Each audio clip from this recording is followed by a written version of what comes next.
You're tuning in to Luminal on the Wall. Welcome. I'm your host, Becky, and joining me always is my co-host and beautiful sister, Bevy.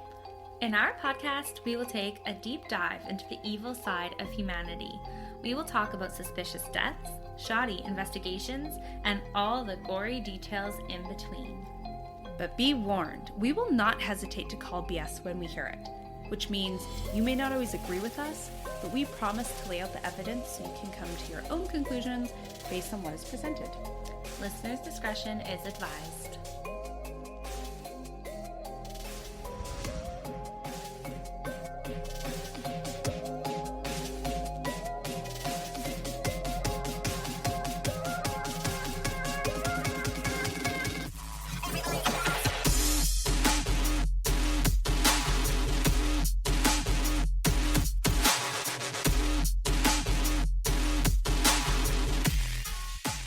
Hey, Beverly.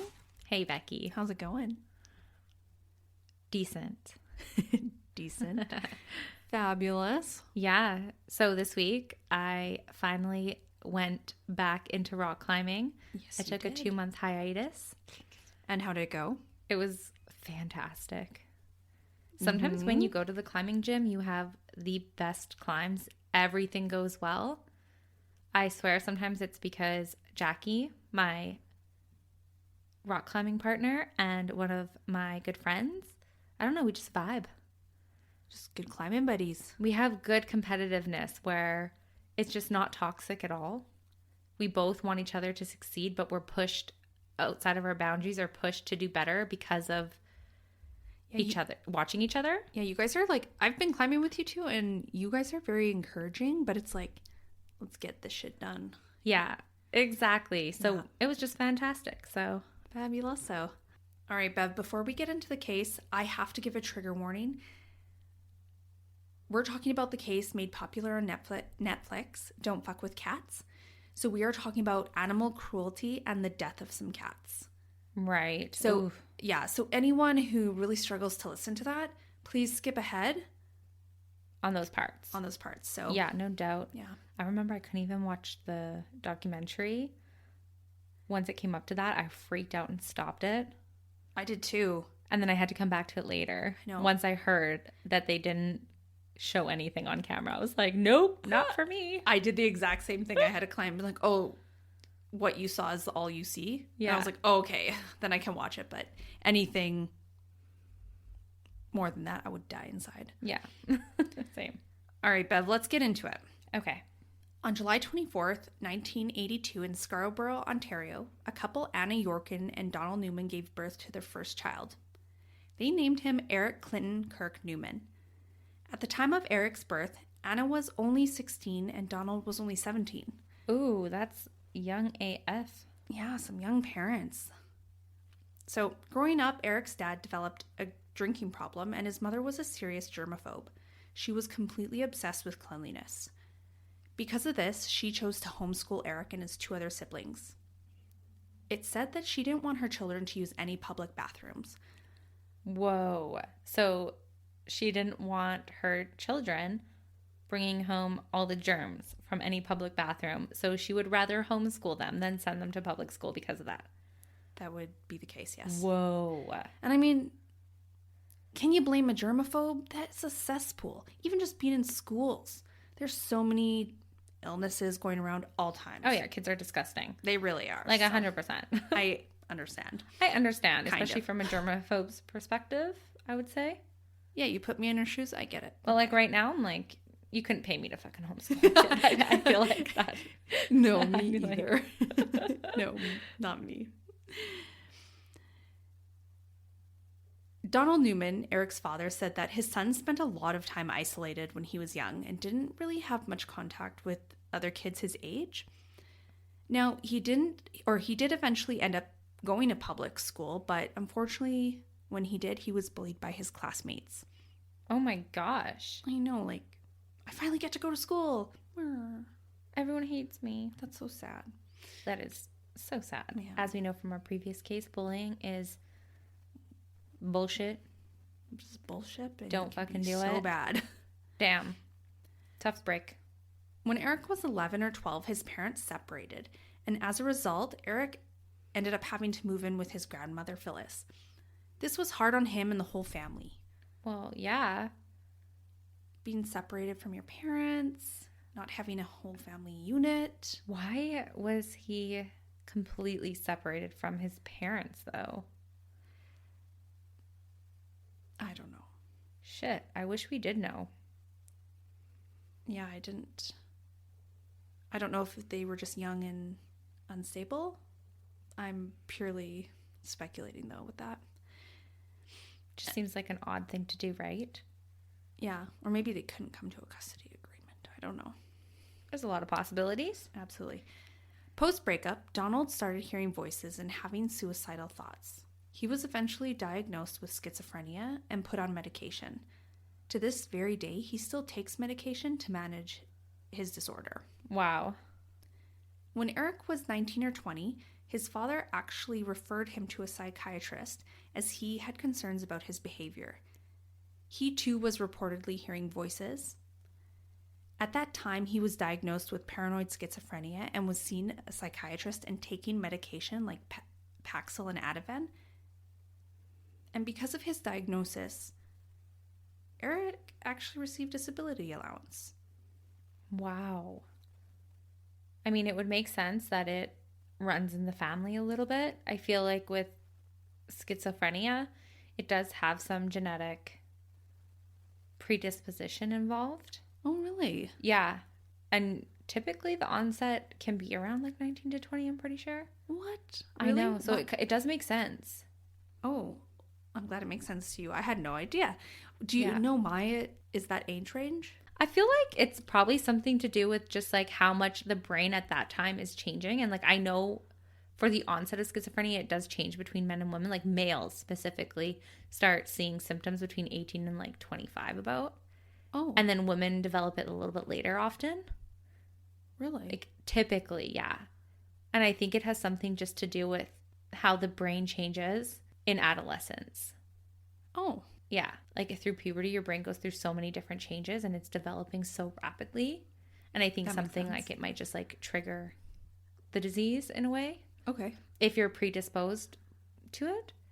But yeah, I mean, I'm not afraid for anyone to fact check me, but that's like kind of what I remember from good old school. From school. All right. Well, that's interesting. I would have never actually have thought that. I also didn't think it was passed down at all in any way. So clearly I know a lot. So thanks for I wrote a paper on it, so that's why I had to do a little bit more in-depth research. Right. That makes sense. Mm-hmm. Smarty pants. Mm-hmm. Mm-hmm. Well, Bev, as we know, disability allowance or income is not a lot. It's basically not even enough to cover your bills, your basic necessities. Truly. No, exactly. So because of this, Eric supplemented his low income, and in 2003 he began stripping in a Toronto nightclub. Well, that is one way. That is one way. Some make really good money, right? Following that, he appeared in his first couple pornography films, both as a straight man turned gay. And then he did eventually progress into prostitution. Oh. Wow, this guy has led a life up till now. He really has, hasn't he? Yeah, a lot of crap has happened to him, to be quite honest. Poor guy. It's definitely not like the easiest life, I'd say, but definitely seems troubled. Absolutely. So in 2004, Eric found himself in a little bit of trouble. There were allegations against him for sexual assault, and this came up because he befriended a 21-year-old woman who is said to have the mental capacity of a child 8 to 12 years of age. Police said he sexually assaulted the woman and had a videotape of it. Whoa. Eventually, though, those charges were dropped before it even went to trial. So I'm not really sure why, but that's what happened. Wow. So he if he did do anything, he kind of got lucky. Got away with it. Yeah. Kind of thing. I mean, I shouldn't say lucky. Maybe her mental capacity was lower, but she was actually of age. It would maybe be hard to talk about consent. Do you know what I mean? Yeah, it might be really hard to prove. Yeah, and a little bit more convoluted. Absolutely. You can see how there would be some gray area maybe. Absolutely. On top of that, Eric had also convinced her to apply for a credit card. Obviously, she's a little more impressionable than the average 21-year-old because she has the mental capacity Of someone younger. right? So Wow. he convinced her of this, and then he proceeded to rack up $10,000 on that card and didn't pay the bill. No. Yes, but for this, he was charged with fraud. And in 2005, he pled guilty and was convicted of 4 fraud charges and received a 9-month conditional sentence with 12 months of probation. In that same year, he appeared as a pinup model in the 2005 issue of Toronto's Fab magazine as their Fab Boy. He used the alias Jimmy, where he described himself as a 22-year-old soccer fan born in Russia, but now living in Toronto with hopes and dreams to become a vice or homicide police officer.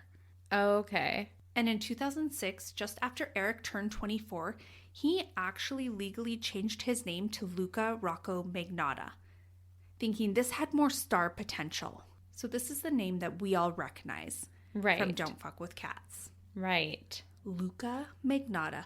Interesting. He's going through a lot of effort to Make himself. famous. Like it seems like he wants to be famous. Absolutely. Obviously. A lot of movie stars and or singers create aliases that are better than their actual names. Absolutely. Yeah, they really do, don't they? Yeah, so many. Like you'd be surprised. Even And how Katy many? Perry. Right. I What forget- is her? I forget what her name is. Oh, But we got to look this up real quick. Catherine Elizabeth Hudson. see? Catherine Hudson. Katy Perry. Star potential. Exactly. Yeah. So it's not like that crazy that he did it. No. Right? Yeah. So the following year, in 2007, he was an unsuccessful competitor in Out TV's reality series, Cover Guy. In his interview, he had told the producers that people would refer to him as extremely good looking. Oh. Later that year, rumors emerged that Magnotta was in a relationship with Karla Homolka. She is a high-profile Canadian criminal who worked with then-husband Paul Bernardo to kill several women. Wow. And he was rumored to be dating her? Yes. Okay. However, Luca did deny this in an interview with the Toronto Sun. It is suspected that Magnotta started the original rumor himself. Oh my gosh, no way. Yeah, way. What, to get some type of notoriety or something? In a terrible way, but They say all press is good press. wow. Right. That is next level. Yeah.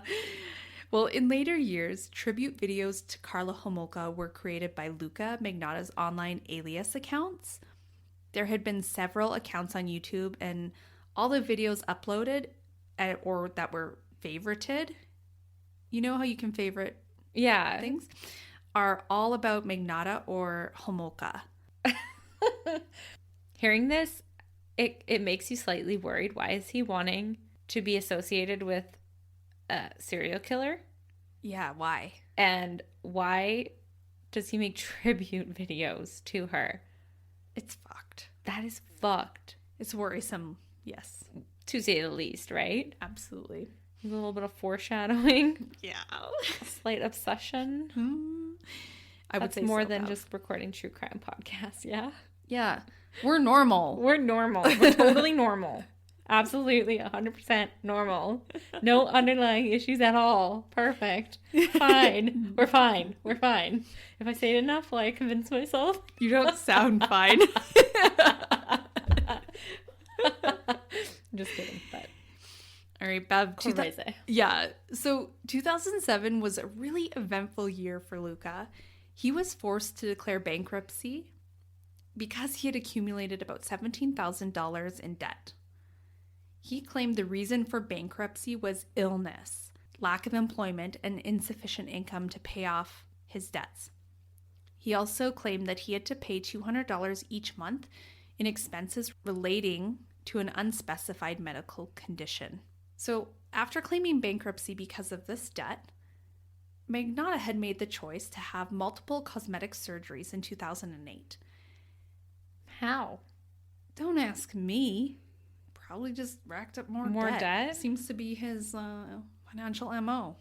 Yeah, whether it's his own debt or somebody else's that he manipulates into getting. Yeah, it don't matter. Damn. And for such like for such a want, you know? Like, he's not racking up debt for needs.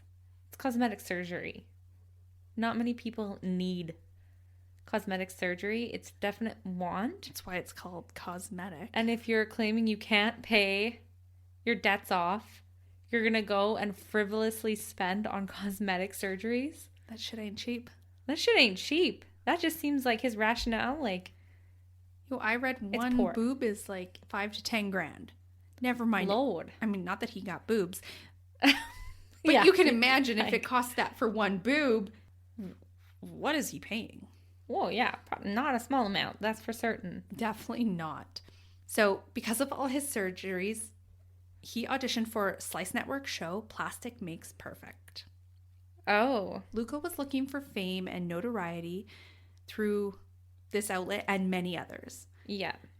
Nothing really panned out for him. It all seemed a little promising, but just didn't happen. Yeah, I was saying it like seemed to gain some traction. I mean, he's getting interviewed. He's the fab boy. Mm-hmm. But then it just is like, wah, wah, wah.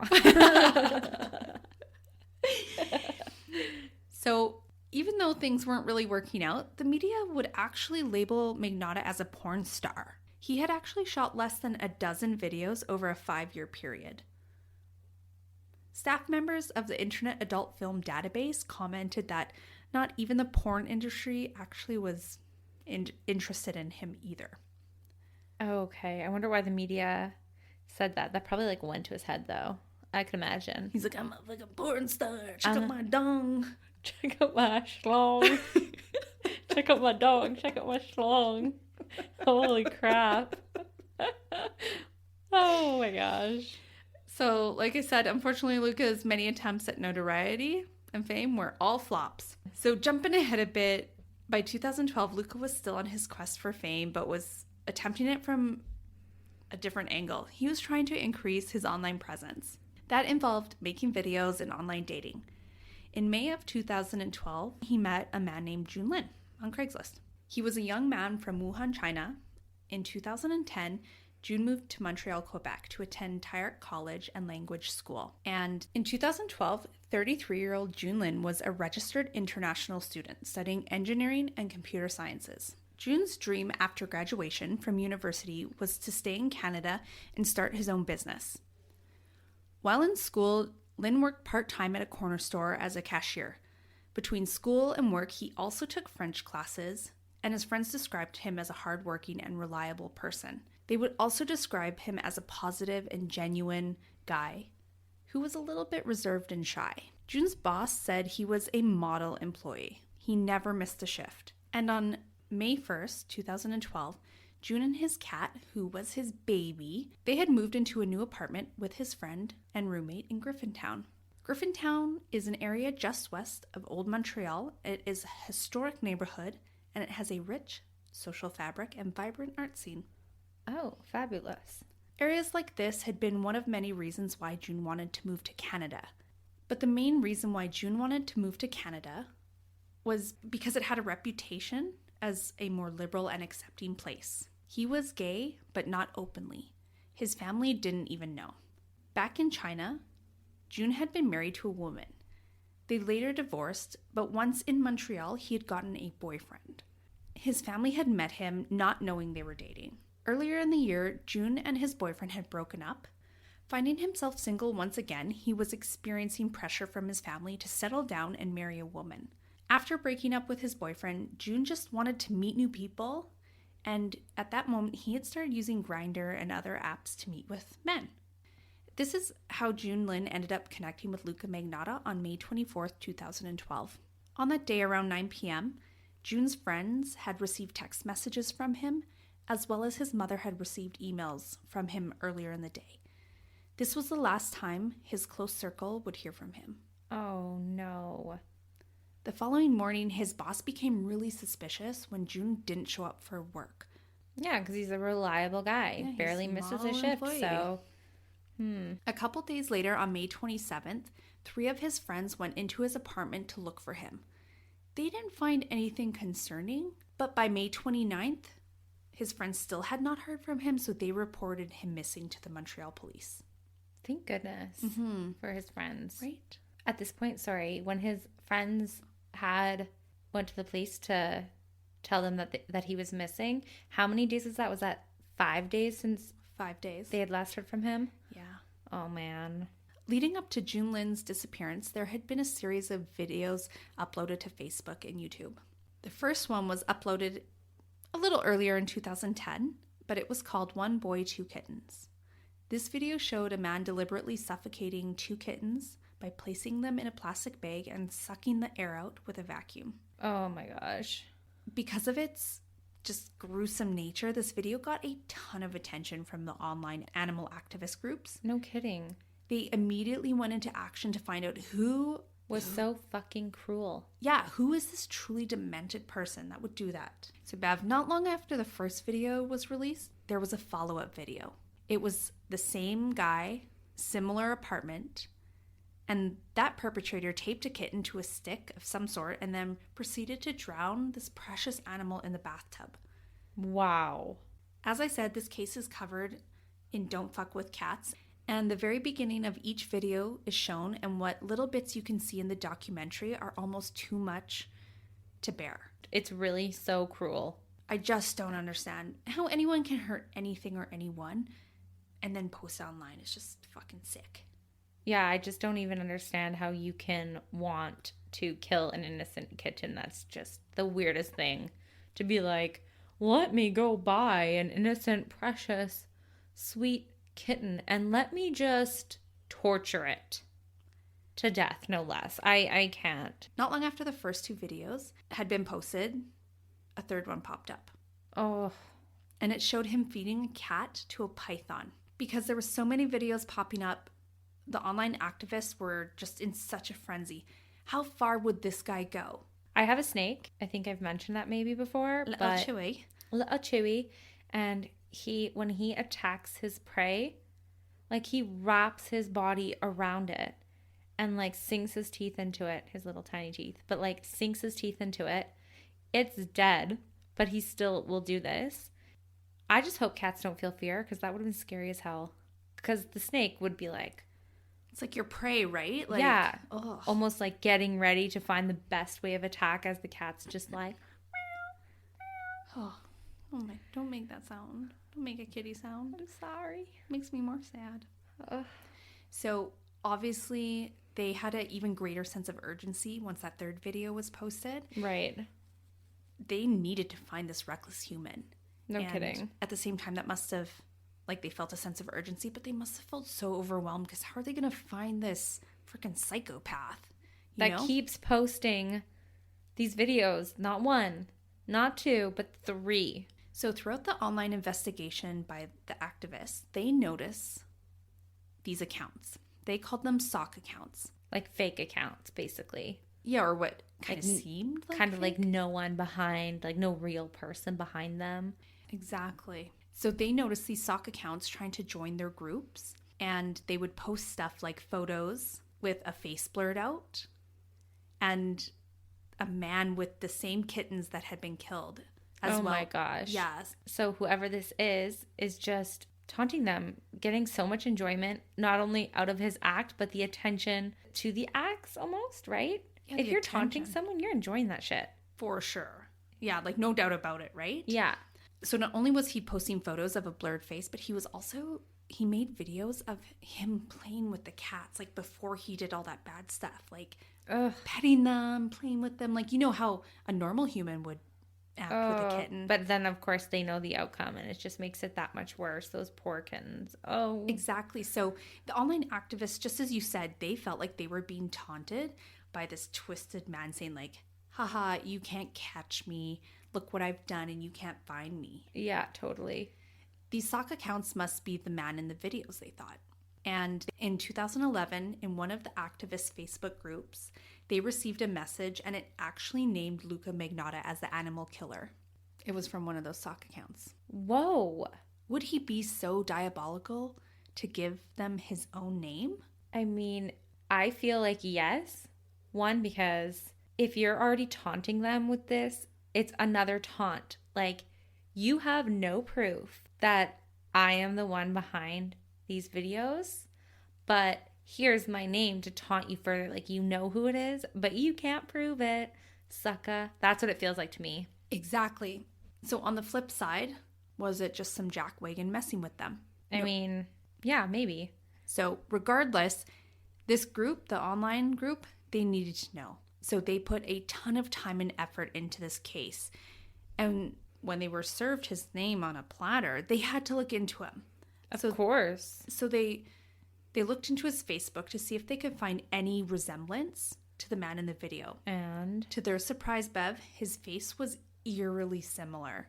As this group, though, was going through all of Luca's photos, they started to notice something really odd about them. The majority of the photos looked really janky.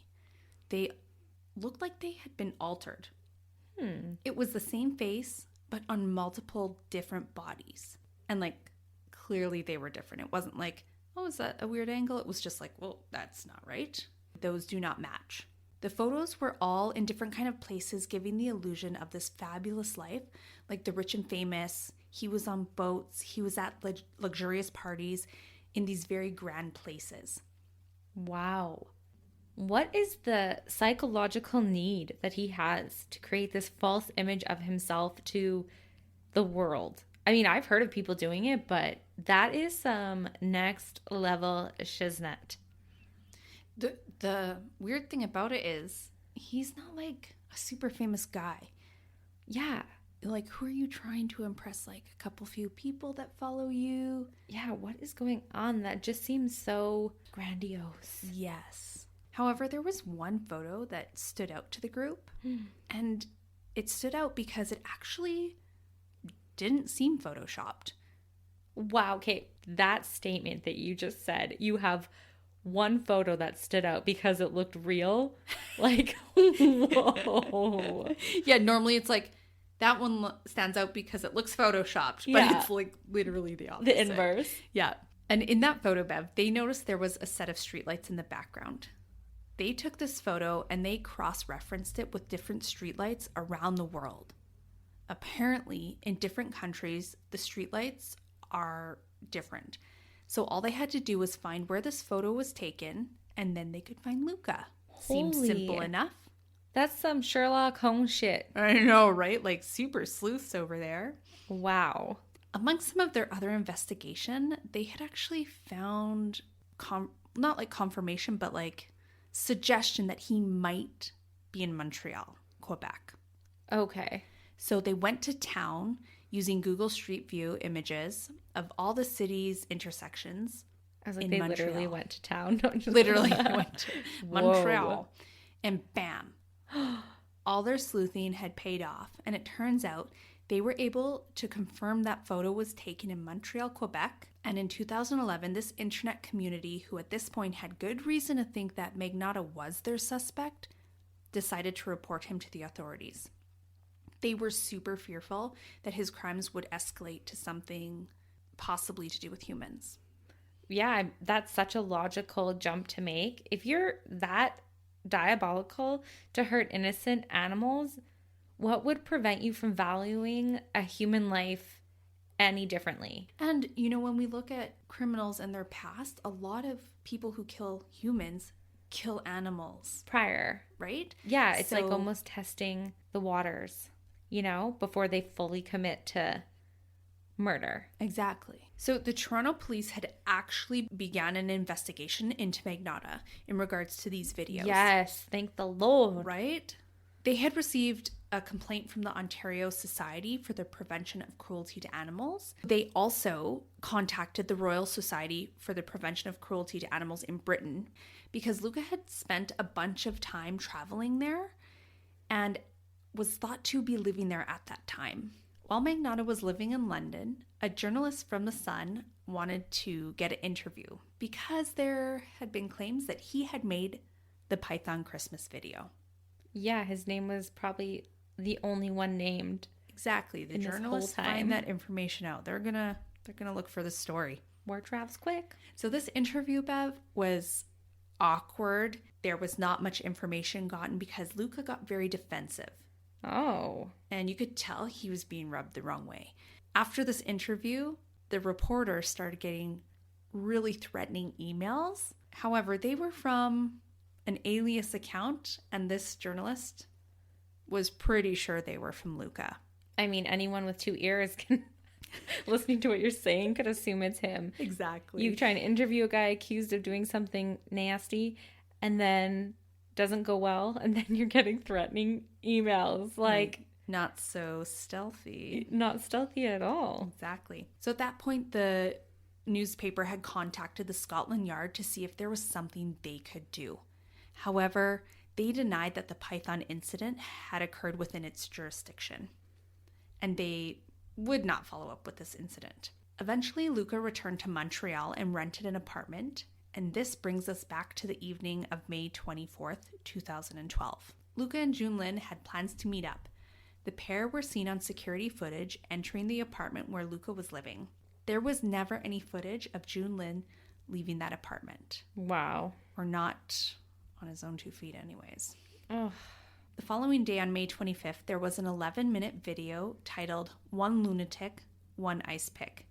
It had been uploaded to bestscore.com, and it depicted a naked male tied to a bed frame being repeatedly stabbed with what some people thought was an ice pick. He was also stabbed with a kitchen knife, dismembered. On this video? Yes. He was dismembered on video? Yes. Holy fuck. And there was said to be acts of necrophilia. Oh my God. The perpetrator had used a knife and a fork to cut off some of the flesh and get a dog to chew on the skin. Oh my gosh. While the video was being recorded, the 1987 New Order song True Faith was playing in the background. And on the wall there was a poster of the 1942 film Casablanca. This was eerily similar to one of the kitten videos. Apparently, the Canadian authorities obtained a more extensive version of the snuff film. They said that cannibalism may have been performed. Wow. What is really creepy, though, is that material promoting this video appeared online 10 days before the crime took place. So we can clearly see this was completely planned. It was just, who is going to be the victim? Exactly. An unlucky soul. I'm sorry to Jun Lin. That's so messed up. Several hours after killing June, Magnotta used his personal passport to book a round-trip flight from Montreal to Paris. A few days later, on May 29th, 2012, there was a package sent to the national headquarters of the Conservative Party of Canada. It contained a left foot. Oh my gosh. It was said to have had a foul smell of decay. Well, no kidding. And the package was stained in blood and was marked with a red heart symbol. There was also a note that said 6 body parts had been distributed and the perpetrator would kill again. Another package containing a left hand was intercepted in a Canada Post processing facility, and it was addressed to the Liberal Party. That very same day, a janitor had noticed a suitcase sitting by the dumpsters in an alley behind Luca's apartment. He had first seen the suitcase on May 25th. It had not been picked up because there was too much garbage and a second trip would have been necessary. I can only guess that there's critical evidence in that suitcase. How many times are we going to read these cases and there's just such a stroke of luck that occurs to bring the perpetrator to justice? Like, truly. For sure. We noticed it a little bit in almost all the cases we've covered. Yeah.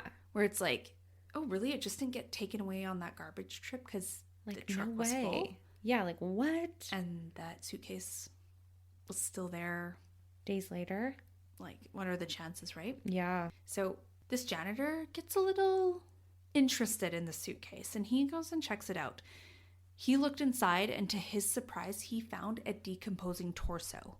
Oh my God. He obviously called the police. What a sight to behold, Becky. Right? He called the police because that is not a normal thing to find. And he was very concerned. After the police started searching the scene, they found clothes, a dead black dog. Oh my God, he killed the dog too? Yeah. Fuck this guy. He's so twisted. I can't even handle everything I'm hearing right now. It's too much, right? On top of the dog, The police also found papers identifying their suspect. This included his name and address. Yes. Luca Magnotta. They also found sharp, blunt objects from the back alley, and they had obtained footage from the surveillance inside the building. The footage from inside showed Luca bringing numerous garbage bags outside, and the image had matched a suspect captured on video at the post office mailing body, what we now know as body parts. Whoa, man. At 11, Whoa. I know. That is so much evidence. Yeah. So chilling. Yeah, like if they didn't already have your name and address, they would find out who you were anyways, because you're an idiot. Fucking Luca Magnotta. Either he wants to be found and he wants to create a lot of buzz, or he's an idiot. Yeah, because why else would you give your name as a potential suspect from a sock account and then put a post that is eerily similar to the other ones and not expect to be caught? But then he goes through effort to actually not get caught. Why is he trying to cover it up but yet being so obvious that it's him? It is weird, right? So at 11:33 p.m., the police were finally able to search the apartment that Magnotta was renting. 208 DeCary Boulevard. Its rent had been paid until the end of May. He had only moved in 4 months before. The apartment had been mostly emptied before he left. However, blood was found on several different items, including the mattress, refrigerator, the table, and the bathtub. Oh, that paints an eerie picture. Yeah, it sure shit does. Inside the closet was a phrase: "If you don't like the reflection, don't look in the mirror. I don't care." It was written in red ink. Oh, so he's clearly stating he has zero remorse. I don't care. Yes. Yeah. He's basically saying, like, I'm fine looking in the mirror. I don't give a shit what I've done. That's, oh my gosh. On May 30th, 2012, it was confirmed that the body parts found in the alley also belonged to the torso. And on June 5th, just a couple days later, a package containing a right foot was delivered to St. George's School, and another package containing a right hand was delivered to False Creek Elementary School in Vancouver, British Columbia. He is not just having these body parts delivered to in Montreal and Ontario, but he is like sending them across Canada to BC. And to elementary schools. That one... It's disgusting and just stupid. It's also just weird.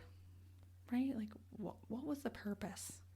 Was there a purpose? Maybe he's like, I was bullied once in school, so F all the elementary schools. I'm going to send you hands and feet. Maybe just for the impact it would have. You know, back to the notoriety thing, Bev, that is one way to create hysteria. Yeah. Totally. Because they're like, oh my God, who's sending us feet? Who does this belong to? Like, oh. Absolutely, you're right. It was confirmed that both packages had been sent from Montreal.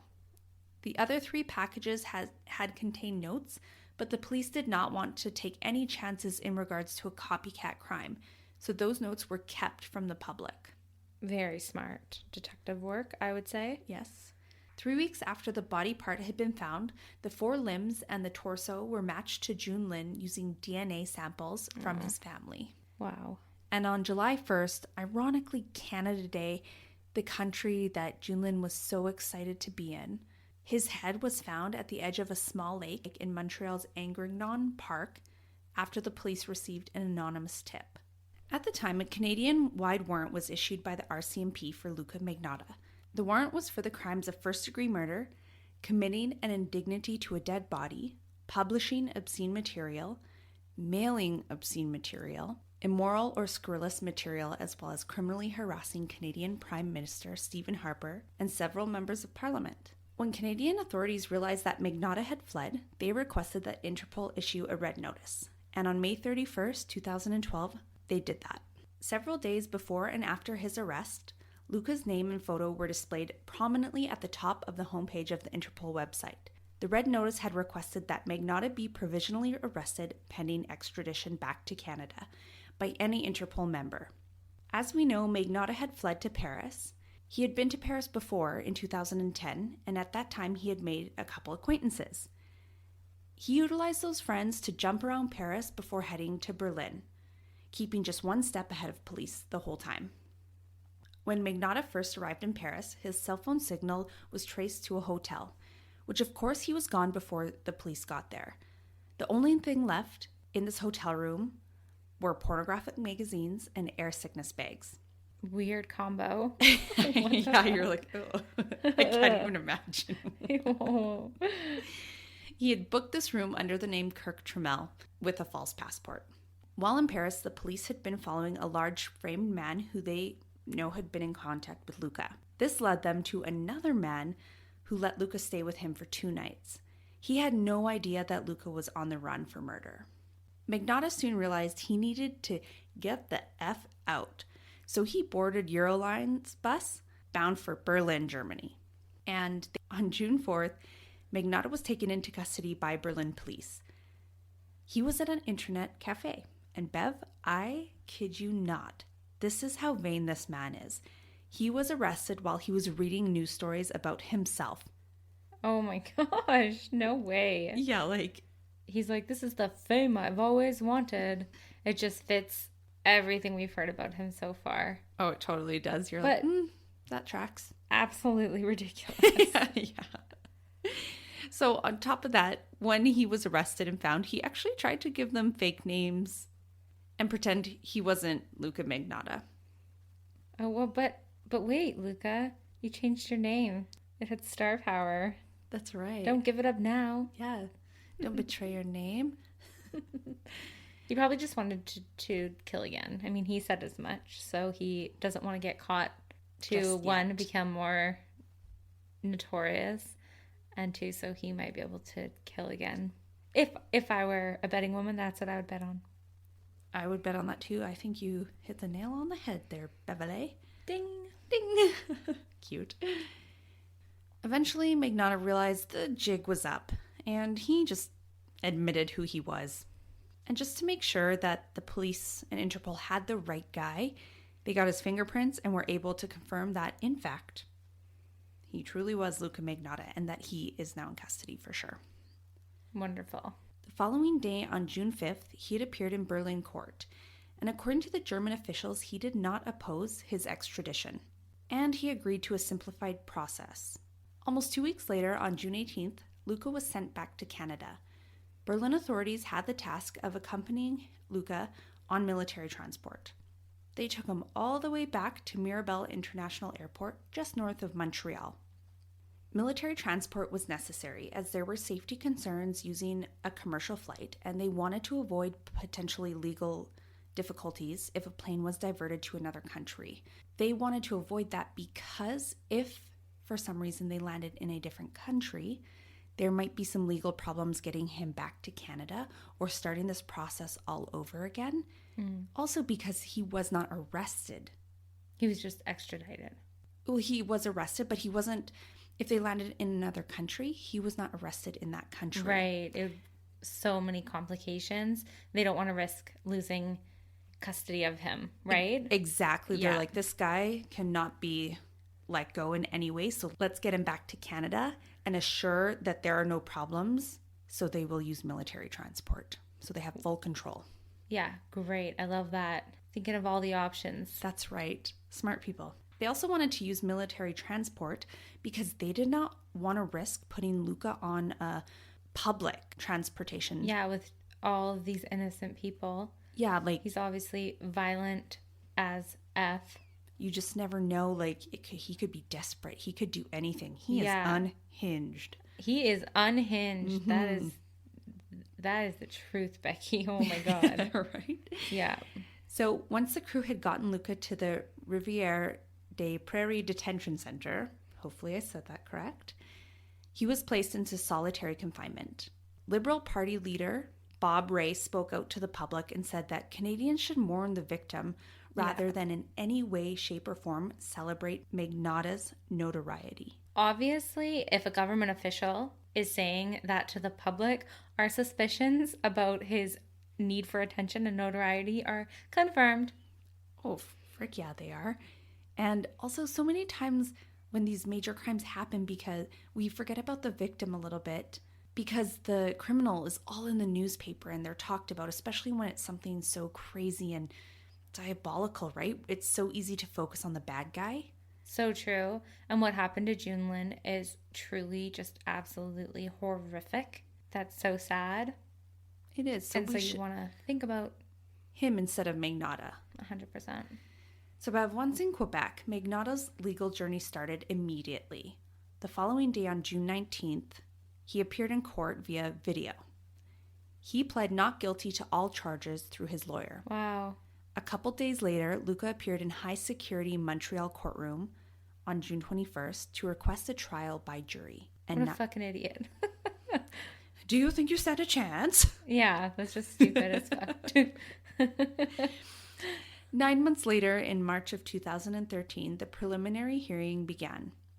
The evidence presented is subject to a publication ban.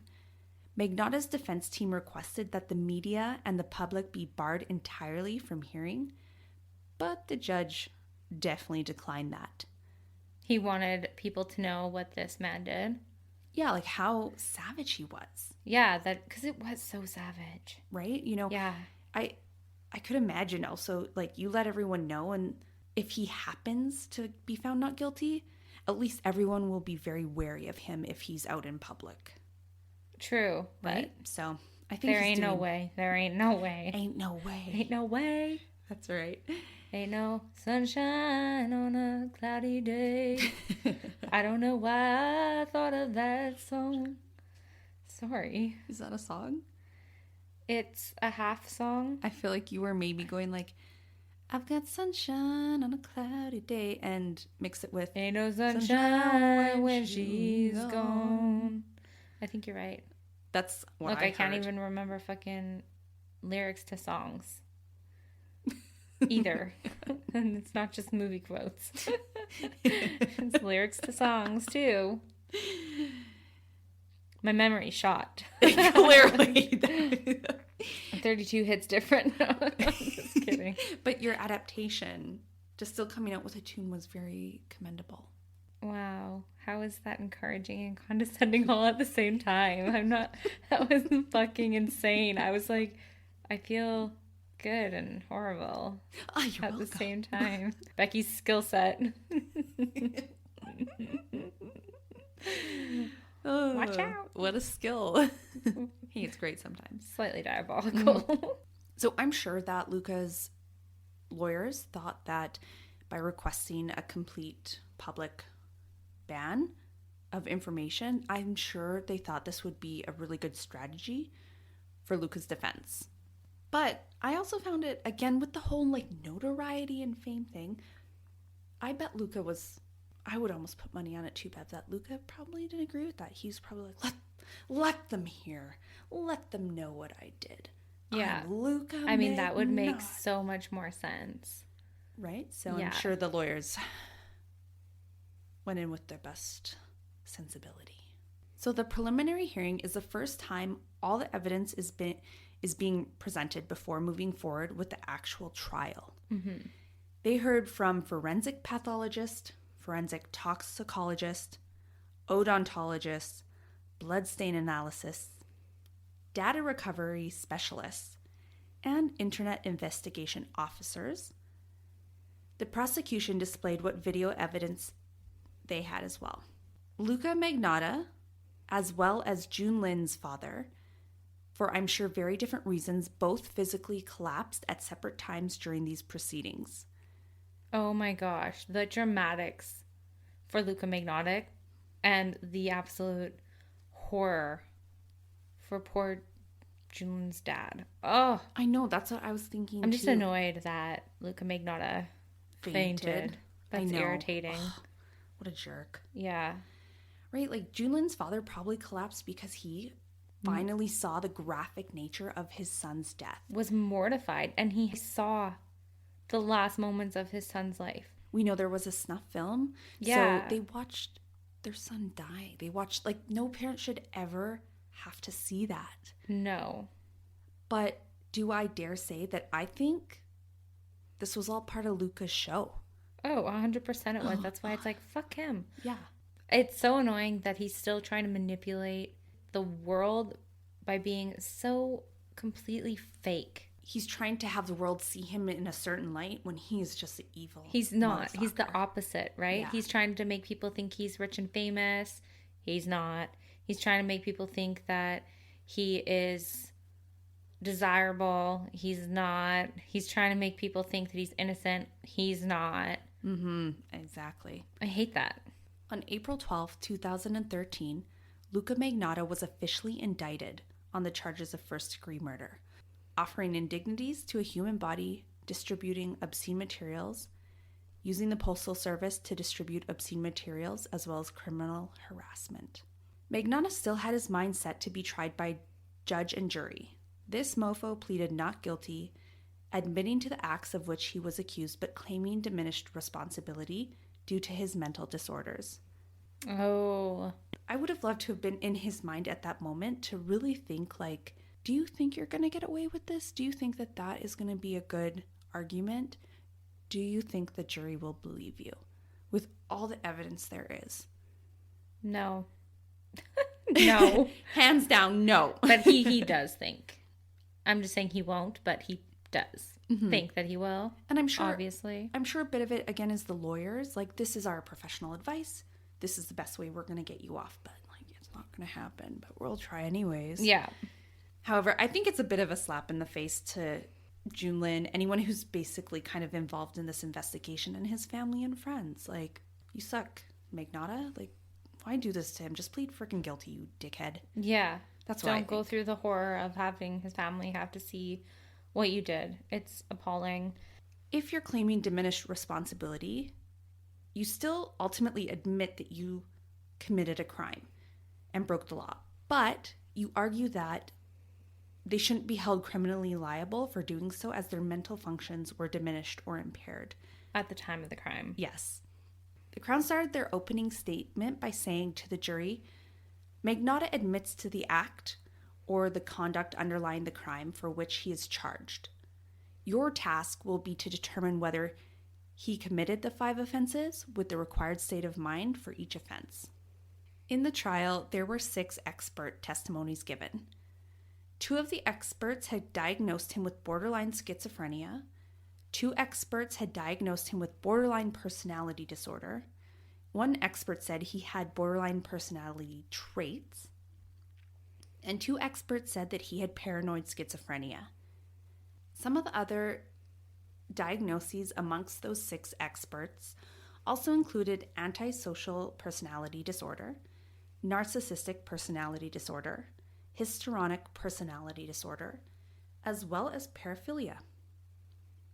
Paraphilia is the experience of intense sexual arousal to atypical objects, situation, fantasies, behaviors, or individuals. It also has been defined as sexual interest in anything other than consenting human partners. Yep. The prosecution Sounds about right. right? The prosecution had accused Magnotta of pretending to be schizophrenic. Whoa. I think that's a big accusation considering his history. Mm-hmm. Since his defense pleaded diminished responsibility due to alleged schizophrenia and noted that there was inconsistencies between a number of psychiatrists over the years, and they had found Luca displayed antisocial, borderline, histrionic, and narcissistic personality traits. So I think the reason why they're trying to say he is faking it is because there's so many experts saying so many different things that they wonder, is he trying to kind of mess with that system? Yeah, to make it seem like he has a disorder. Mm-hmm. I know when I did my MMPI, it comes out with questions like, do you hear voices? So say if you're trying to sway those tests to say that you do have schizophrenia or something, you could answer yes to those, because a lot of the tests for a lot of disorders, I would say, are probably self-reporting. Right, so you could definitely push it in a direction. Yeah, I know often the test can kind of tell if you are trying to change it, just because of all the other questions, right? Depending on how you answer, they have a way to kind of tell when you're trying. Oh, yes. This was a to huge part of the Amber Heard and Johnny yes, Depp exactly. trial, all of this. Exactly. So you wonder, like, with you saying that, I'm like, it could be totally possible considering the wide array of, like, diagnoses he received. But at the end of the day, a crime this horrific, I don't think I can excuse it. Like, even if he has diminished responsibility, like, he should never be in public ever again. And I think the kicker for me, Bev, is that remember how I said there was like advertisements 10 days before the actual murder happened? Yeah. Promoting that this was something bad was going down. Yeah. And I think the planning leading up to it and the cats and all the tormenting of the online people. Yeah. He knows what he's doing. Yeah, I agree with you. And it didn't even just start with that. It was years of lies and deceit and manipulation, right? And just how he was perceived by the public and telling people what his successes, like he lied about all those. So it's not just this one thing. It's an ongoing thing. So yeah, you can definitely see through his whole life the progression of his like intensity of crimes. Yeah. And it almost seemed like this was the natural progression, as unfortunate as it was. Yeah. The trial lasted 10 weeks, and it was primarily focused on Magnotta's mental state. Again, that's all that they really needed to prove or disprove, right? Mm-hmm. He already admitted to it, but where was his mental health at that time? The jury deliberated for 8 days, and when they returned, they had found Luca Magnotta guilty in the first degree. He was sentenced to 25 years in prison with no possibility of parole for 25 years. In addition, he was sentenced to another 19 years for the 4 other charges. Wonderful. When the verdict was read, Magnotta closed his eyes and showed zero emotion. Another name I'd like to mention that I haven't talked about before is a man named Mark Merrick. He was the founder of the website that Luca uploaded Jun Lin's snuff film to. Whoa, okay. He was actually arrested a year after the murder. He pled not guilty to publishing obscene materials. This charge would carry a maximum sentence of 2 years. However, he was sentenced to a 6-month conditional sentence, half of which would be served under house arrest. Police have alleged Magnotta sent Merrick the video and that he posted it online knowing it depicted a real murder. Wow. So I'm actually really happy about that because, like, it's horrible that people have websites like that. It's disgusting. It really is. Like, he knew. Why wouldn't he you didn't say anything? You should give that to the authorities. Yeah, like as soon as you get it, it's like, oh, great, viewer potential. Oh, no. My website will get so many views. Yeah, it's so selfish and disgusting to do that. So I'm happy some charges were brought to him, even though they were freaking minor. Still, it matters. Maybe it will prevent him from doing so in the future. God forbid somebody sends him another video depicting a murder. Exactly. Now, Bev, after all of this, besides Jun Lin passing away, the next saddest moment of this all is Jun Lin's parents. They were still over in China when this all happened, and they had to come to Canada and deal with this immense sadness and whatever else they were feeling. I bet you they're also coming to terms with a lot. I mean, they didn't really know a lot of details about their son's life. Yeah, they learned the most intimate details. In the worst way. Oh, I know. The very first interview Jun Lin's mother and father took part in after their son's death was one of the saddest things I've ever watched. His mother was sobbing her eyes out while she said that the worst part about this whole scenario, besides they'll never see their son again, is knowing there's a video of his tragic death. It's like he's being murdered over and over and over again with every single person that watches it. And Jun Lin's father said, I live each day with regret that all I now see available here in Canada will never be his. That his name will only be associated with a horrible, degrading crime. It causes me fresh pain to know that my son's legacy is to be remembered as a victim. Obviously, this was a real emotional video for the two, and I can't imagine what their family lives with on a daily basis since. No, I can't either. This has got to be one of the worst ways for a child to child to die. I'm so saddened for his family that they're carrying and will carry this grief forever. It's truly one of the saddest cases and most vicious that I've heard. Yeah, it's super brutal. I think Luca Magnotta is evil incarnate. Truly. That is someone who has zero remorse or empathy. Zero fucks. All right, Bev. That's all I got for you. Thanks for listening. Thanks for sharing.